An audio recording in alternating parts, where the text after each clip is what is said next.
जिसके बाद छात्रों ने गुस्से में आकर प्रदर्शन किया। ये प्रदर्शन काफी उग्र हो गया, जिसकी अगुवाई योगी आदित्यनाथ पर मठ में थे और युवा थे, तो उस वक्त देखते थे कि गोरखपुर में बहुत सारे ऐसे काम होते हैं जो ठीक नहीं थे। उन दिनों गोरखपुर और उसके आसपास माफियाओं और अपराधियों का बड़ा बोलबाला था।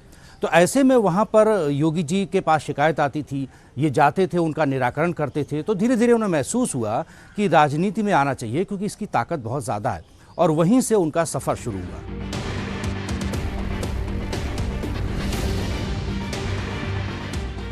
इस जीत के बाद योगी ने पीछे मुड़कर नहीं देखा और उनके राजनीतिक सफर ने रफ्तार पकड़ ली। योगी आदित्यनाथ 5 बार लगातार 2017 तक सांसद रहे। गोरखपुर की जनता उन्हें हर बार रिकॉर्ड वोटों से जिताती रही। श्री योगी आदित्यनाथ जी महाराज जाति, पंथ, मजहब, क्षेत्र सारे भेदों को तिरोहित करते हुए राष्ट्र हित में जुटते हैं। यही कारण है कि गोरखपुर की जनता लगातार उनको सांसद चुनने में हमेशा अपने ही रिकॉर्ड को तोड़ते हुए आगे बढ़ी थी।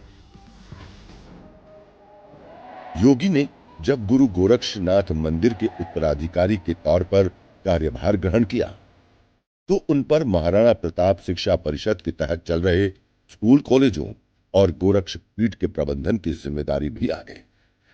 इसके साथ ही उनके ऊपर गुरु गोरक्षनाथ चिकित्सालय और आमजन की पीड़ा का भी समाधान करने की जिम्मेदारी रही। और फिर वो गोरखपुर में जनता दरबार लगाने लगे।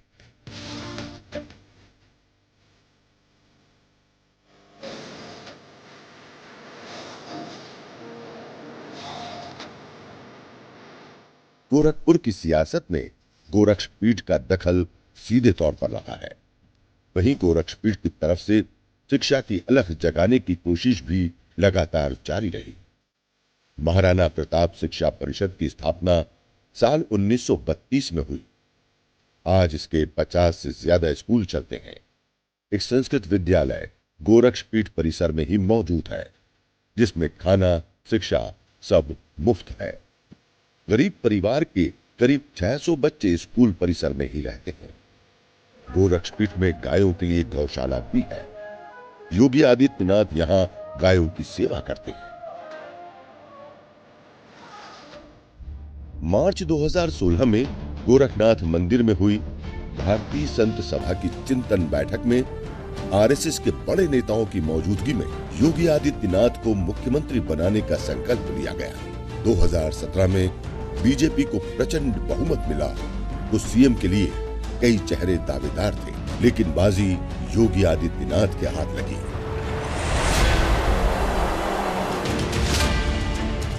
मैं आदित्यनाथ योगी ईश्वर की शपथ लेता हूं कि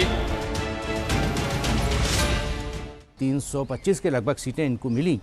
तो उस वक्त ये हुआ कि मुख्यमंत्री किसे बनाया जाए। तो सबसे पहला नाम था मनोज सिन्हा जी का, जिनके नाम पर लगातार 2 दिन तक चलता रहा कि वो होंगे उत्तर प्रदेश के मुख्यमंत्री। लेकिन इसी बीच आरएसएस, जो कि मातृ संगठन है भारतीय जनता पार्टी का, उनका दखल हुआ और उन सब ने ये सोचा कि उत्तर प्रदेश में जब इतना बड़ा बहुमत मिला है भारतीय जनता पार्टी को, तो यहाँ से एक बदलाव की शुरुआत होनी चाहिए। और ख़ासतौर से योगी जी की जो छवि है वो प्रखर राष्ट्रवादी और हिंदूवादी नेता की है।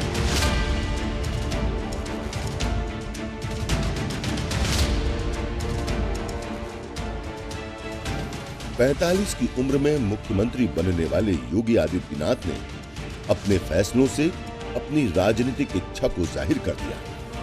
एंटी रोमियो स्क्वाड को लेकर एनकाउंटर पॉलिसी तक, माफियावाद से लेकर विकासवाद तक योगी सरकार कई बार सुर्खियों में रही। हमारी सरकार के बुलडोजर से परेशानी है और मैं धन्यवाद दूंगा आपको कि मेरे आने के पहले आपने यहां बुलडोजर खड़े करके रखे। देखो, हमारी सरकार का बुलडोजर बोलता नहीं है, बड़े बड़े माफियाओं की बोलती बंद करता है। 2019 में राम मंदिर पर सुप्रीम कोर्ट का फैसला आने के बाद अयोध्या में राम जन्मभूमि तीर्थ क्षेत्र का गठन हुआ। 5 अगस्त 2020 को राम मंदिर के शिलान्यास ने सूबे में बीजेपी की सियासत को नई धार दी। अब बीजेपी के पास विरोधियों को बताने के लिए नए बन रहे दिव्य और भव्य राम मंदिर की तस्वीर भी है और तारीख भी।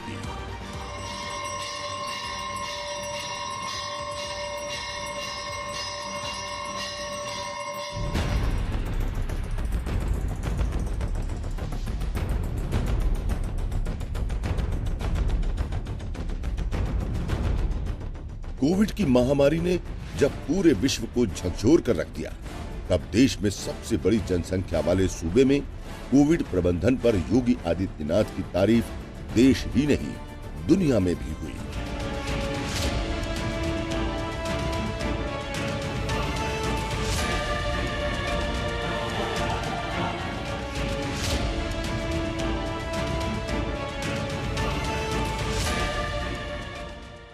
ऑस्ट्रेलिया के माननीय सांसद यहाँ तक कहते हैं कि मुझे कुछ दिनों के लिए